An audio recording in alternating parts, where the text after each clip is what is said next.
কি করছে বৌদি? নিম পাতা ভাজছি, নিম পাতা।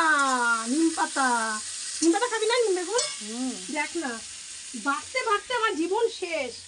দেখ, কাতলা মাছ করেছি ফুলকপি দিয়ে, আলু দিয়ে। ইমা, বড়ি কোথায় গেল? বড়িগুলো, এই বড়ি শুধু শুধু খাবি? বড়ি তুই দাঁড়া, দিচ্ছি তোকে। ফুলকপি দিয়ে আলু দিয়ে কাতলা মাছ করলাম। কত জায়গায় বেড়েছি শুধু একবার দেখ। তারপরে হলো ট্যাংরা মাছ করলাম।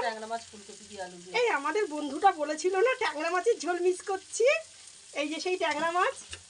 দেখ কত জায়গায় বেড়েছি।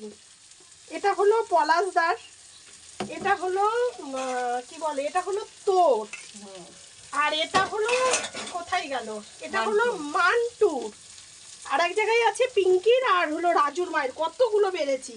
আর আরেকটা জিনিস এনেছে তোর দাদা, ডিমালা ইলিশ।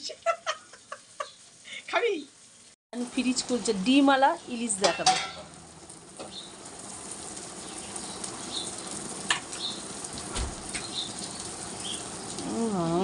এই দেখো কত ইলিশ মাছ, দেখেছো? সব ডিম হয়ে গেছে রে। তাই তো দেখছি। ভেতরে রয়েছে বাবা, আমার আর হাত দিতে ইচ্ছা হচ্ছে না। কত মাছ কেটে আবার রেখে দিয়েছে। নাও রেখে দাও, কালকে রান্না হবে ভাপা। অর্ধেকটা রেখে দিয়েছি, ওটা আলু বেগুন দিয়ে পাতলা ঝোল করবো, আর অর্ধেকটা ভাপা করবো। ঠিক আছে, কালকে আমাকে আসতে হবে রান্না করতে। ইলিশ মাছ ভাপা খাবে বৌদে। আর তো দাদার জন্য ভাজা করে দেবো, তো দাদা খাবে না। আর মাছটা করবো।